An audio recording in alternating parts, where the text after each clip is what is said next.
जी हाँ, स्वागत है आप सभी का हमारे यूट्यूब चैनल पे।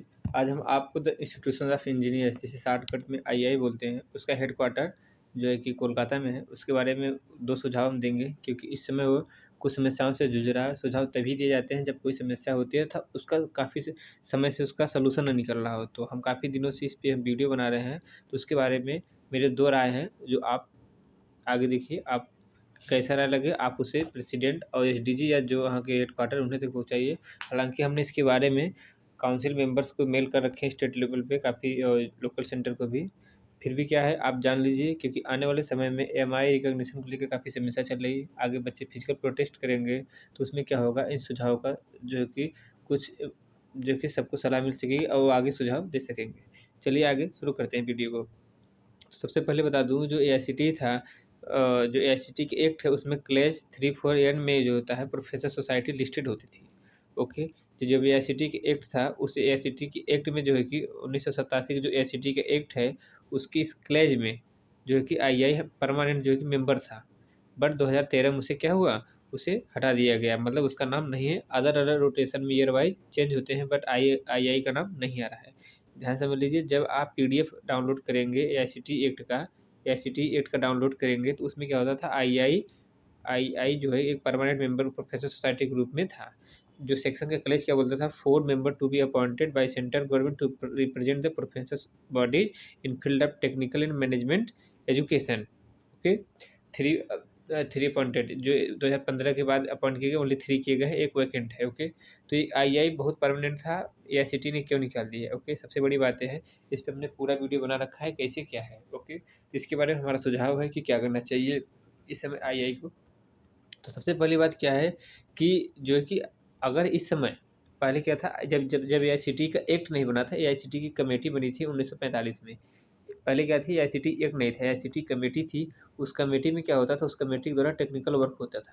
लेकिन जब तक कोई एक्ट नहीं होता तो ज़्यादा पावरफुल नहीं माना जाता है। तो उस समय क्या था एआईसीटी एक्ट बनने से पहले तक जो पावरफुल पावर था वो आईआई के पास ज़्यादा था, मैक्सिमम था। ओके, वह डिग्री कॉलेजों को, इंजीनियरिंग कॉलेज को, पॉलिटेक्निक को, ये सब चीज़ एग्रीगेट करते थे। ओके, तो बट क्या हुआ जब एआईसीटी एक्ट बन गया तो आईआई की पावर को क्या हो गया इसमें इनबिल्ट कर दिया गया। ओके, उस एआईसीटी एक्ट के इस क्लेज में 3-4 में मैंने बता रखा है, आपको लिंक दे दूंगा। उसमें क्या था लिस्ट होती थी बट क्या हुआ 2013 में क्या हुआ इसे वैकेंट कर दिए, इसके मतलब लिस्ट से हटा दिया। ओके, तो यहाँ पे कहने का मतलब ये है कि जो जब जब एआईसीटी ने आईआई को हटा दिया, सपोज करिए एआईसीटी ने आईआई को हटा दिया, तो अब आईआई को क्या चाहिए कि आईआई अपने काउंसिल मेंबर में से इम्प्रूव कर ले। कैसे कर ले पूरी आप नीचे तक देखते जाएंगे, आपको मैं पूरी लाइन बाय लाइन आपको समझाता जाऊंगा। ओके, तो चलिए आगे बताते हैं आपको। जैसे एक एग्जांपल ग्रुप में लेते हैं इंजीनियरिंग काउंसिल ऑफ इंडिया है। ओके, ये क्या है अपेक्स बॉडी है जो कि बिल्कुल इसी तरीके से जैसे आईआई है उसी तरीके का रजिस्ट्रेशन ऑफ इंजीनियर्स देती है, स्किल डेवलपमेंट का प्रोग्राम कराती है, लेकिन मेंबरशिप इक्वल टू ग्रेजुएट नहीं कराती, इंटर्नशिप कराती है जो आईसीटी से जो है कि एमओयू है।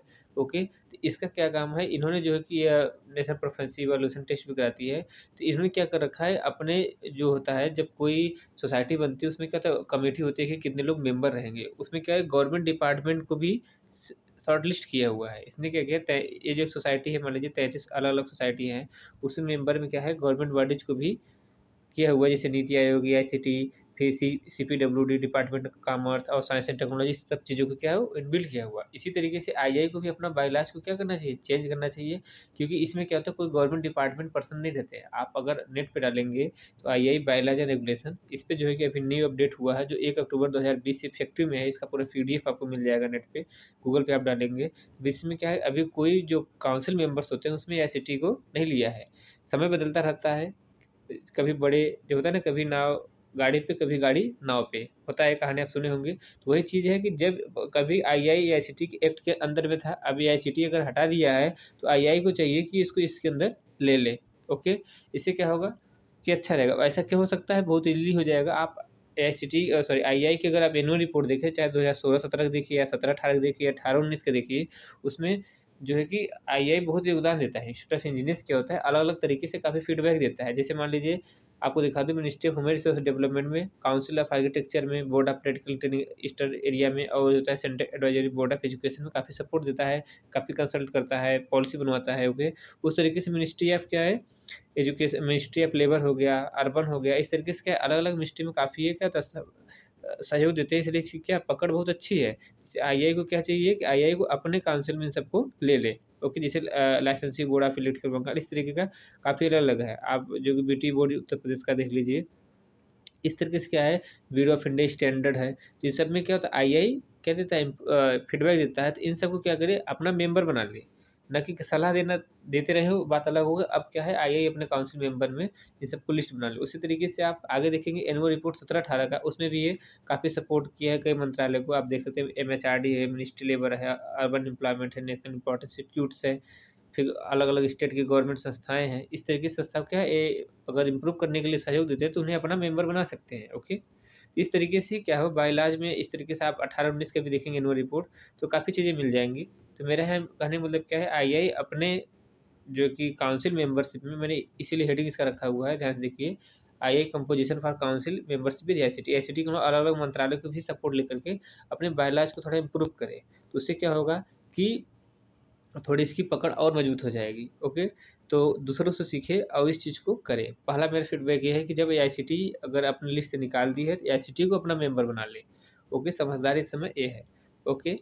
सेकंड ले चलते हैं, आपका दूसरा इश्यू क्या चल रहा है? दूसरा इश्यू इसमें से आईआई की यूनिवर्सिटी को लेकर के। सबसे पहले आपको बता दूँ कि ये एक एनुअल रिपोर्ट है 2014-15 का, जो कि एक काउंसिल मीटिंग हुई थी 100 अचीवमेंट में। उसमें ये बताया गया कि आईआई एक क्या है? आईआई एक जो है कि यूनिवर्सिटी बना रही है फॉर प्रैक्टिस इंजीनियर्स के लिए, लेकिन उसका कोई आगे ना कोई न्यू रिपोर्ट में आ रहा है, ना कोई वेबसाइट पे अपडेट आ रहा है, ना कोई चीज़ आ रहा है। इस पे कोई डेवलपमेंट नहीं, सिर्फ एक डॉक्यूमेंट्री तैयार कर लिया कि हाँ बनेगा। ओके? अब इस डॉक्यूमेंट को क्या हुआ, कर्नाटक गवर्नमेंट सरकार को एग्जामाइन के लिए दे दिया गया, बट उसके आगे क्या डेवलपमेंट हुआ कोई भी चीज़ नहीं बता रहे हैं। ओके? तो ये सब चीज़ें कुछ अपडेट करनी चाहिए। आप समझ लीजिए पिछले 7 साल हो गए, कोई अपडेट नहीं। इसका मतलब क्या, नहीं बन रही है, साफ-सी बात है। ओके, बंद रहता तो कोई इम्प्रूवमेंट होता। इससे आपकी एक अलग सोसाइटी आईईटीई, ये सोसाइटी क्या है, अपने एलुमनी से फंडिंग ले रही है कि हमें आईआईटीई यूनिवर्सिटी बनानी है। तो ये मेंबर्स को जानकारी मिलती रहती है, बट ये कोई जानकारी नहीं दे रहे हैं। ओके? तो जबकि एआई के पास बहुत कैपेबिलिटी है। आप अगर आप वो ऊपर से दिखाएँ, आप सीक्वेंस से चेक कर सकते हैं। तो इसी का एनुअल रिपोर्ट देखिए, आप एनुअल रिपोर्ट अगर पढ़ेंगे आप, तो इस एनुअल रिपोर्ट में अलग-अलग यूनिवर्सिटी है क्या है, आईआई के खुद मेंबर है। ज़रा समझिए, आईआई के खुद क्या है, मेंबर हैं। ओके? तो इस ये सब यूनिवर्सिटी हैं, काफ़ी यूनिवर्सिटी को आप एग्रीगेट करते हैं, इंस्टीट्यूशनल मेंबर हैं। ओके? अब देखिए 2016 में उनके पास 38 थी, और जो कि इंस्टीट्यूट अब बढ़ के कितना हो गया, 76 हो गए। तो इसमें क्या है, यूनिवर्सिटी, इंस्टीट्यूट, इंजीनियरिंग कॉलेज की संख्या बहुत, ग्रुपिंग है, इंस्टीट्यूशनल मेंबर है। तो ये थोड़ा भी अगर अपना चाहे इच्छा, तो काफ़ी लोगों से सपोर्ट मिल सकता है इनको, और यूनिवर्सिटी बना सकते हैं। इनको कोई ज़्यादा जानकारी की ज़रूरत नहीं, क्योंकि खुद ही ज्ञान बाँटते रहते हैं दूसरे-दूसरे इंस्टीट्यूट को, तो खुद क्यों नहीं बना सकते? मेरा सवाल यहाँ पे ये है। तो ये सब बच्चों के वेलफेयर के लिए ये सब चीज़ें करनी चाहिए। देखिए आप कितने इंस्टीट्यूट है, इंजीनियरिंग कॉलेज है, मेडिकल से कॉलेज हैं, तमाम चीज़ों को अपना फीडबैक देते रहते हैं। ओके? तो इन सब चीज़ों को जो है कि ध्यान रखना चाहिए। अब यहाँ तक आप छोड़िए, आपको हँसी लगेगा, यहाँ पे देख लीजिए, थोड़ा पढ़ लीजिए। ये है, आप नेट पे खोजेंगे पा जाएँगे, 100 अचीवमेंट, 100 सिग्निफिकेंट अचीवमेंट में इसमें क्या दे रहे हैं, II how to make II, II जो है कि अपना यूनिवर्सिटी बना नहीं पा रहा है, अब आईआईटी को क्या वर्ल्ड क्लास लेवल पे इम्प्रूव कर रहे हैं। लास्ट सेंटेंस पढ़िए, नम्मा IIT numerous institute among the 32 branch, आईआई's role to develop the IIT were highlighted. Okay? मतलब क्या है, आईआई डेवलप कर रहा है आईआईटी को। ज़रा ध्यान से समझिए कि आईआई आईआईटी को डेवलप कर रहा है, खुद को यूनिवर्सिटी नहीं बना रहे हैं। तो कितनी मतलब गलत बात है। ओके? तो इन सब चीज़ों को होना चाहिए। मतलब मेरा कहने का मतलब है, यहाँ पे यूनिवर्सिटी जल्द से जल्द बनाए, आईआई यूनिवर्सिटी जल्द से जल्द बने, पहली चीज़ है। दूसरी चीज़ क्या है, अपने बायलॉज में जो है कि एआईसीटी मेंबरशिप को, और वो जो गवर्नमेंट बाजी होती है उन सबको भी ऐड करें। अभी तक क्या है कि जो उनके मेंबर होते हैं अलग-अलग इंस्टीट्यूट के, इंजीनियरिंग कॉलेज के, जो आईआई के मेंबर होते हैं, वही जो है कि अपने बड़े-बड़े पोस्टों पे काउंसिल मेंबर्स बनते हैं। उसमें जो है कि गवर्नमेंट डिपार्टमेंट को भी लें, जिनको ये ऑलरेडी पहले से सलाह देते आ रहे हैं अलग-अलग कंसल्टेंसी के थ्रू। आप एनुअल रिपोर्ट में चेक करेंगे तो वहाँ भी पा जाएँगे। तो यहाँ पे मेरा 2 निष्कर्ष कहने का था, आईआई को आप जहाँ से भी हो सके उस इस चीज़ को बताइए, हालाँकि हम भी मेल कर रहे हैं। तो कहीं भी कभी भी समय मिले तो इन 2 चीज़ों को आप स्टेट लेवल पे, चाहे लोकल सेंटर पे जा रहे हैं, चाहे हेडक्वार्टर जा रहे हैं, इन 2 इम्प्रूवमेंट को आप ज़रूर बताइए। ओके? बाकी आप कई वीडियो हमारे देखे होंगे जिसमें हमने इम्प्रूवमेंट के बारे में काफ़ी चीज़ों पे चर्चा की है। यहाँ पे मुझे 2 चीज़ें काफ़ी ज़रूरी लगा जो मुझे बताना था। कंक्लूज़न बता दूँ कि आईआई को अपने बायोलॉजी में एआईसीटी को भी इनबिल्ड करना चाहिए, उसके साथ अलग-अलग मिनिस्ट्री में एचआरडी हो गया, मिनिस्ट्री ऑफ स्किल डेवलपमेंट उसे भी करना चाहिए। इस बायोलॉजी के अलावा जो है कि यूनिवर्सिटी जल्दी-जल्दी बनाना चाहिए, दूसरे को ज्ञान कम दे और अपना काम थोड़ा ज़्यादा करे। क्योंकि अलग-अलग अगर आप एनुअल रिपोर्ट में देखेंगे अलग-अलग यूनिवर्सिटी को बहुत ट्रेनिंग दे रहे हैं, सारी चीज़ें कर रहे हैं, इम्प्रूवमेंट करा रहे हो और अपने खुद ही इम्प्रूव नहीं हो रहे हो। तो ये पुरानी मिथोलॉजी होगी, दूसरे को ज्ञान देंगे लेकिन अपने ऊपर इम्प्लीमेंट नहीं करेंगे। तो ये 2 चीज़ें करें, बाकी आप समझ गए होंगे। वीडियो को इतने ध्यान से समझने के लिए धन्यवाद। बाकी हाँ, ये चीज़ को और आगे शेयर करें क्योंकि लोगों को और जानकारी मिल सके। हमारे यहाँ पे मोटो यही बच्चों को जो एमआई कर रहे हैं उनको ज़्यादा से ज़्यादा अवेयर करना रहता है और कोई चीज़ नहीं। बाकी आपको जानकारी होगी। Thanks for watching. Have a nice day.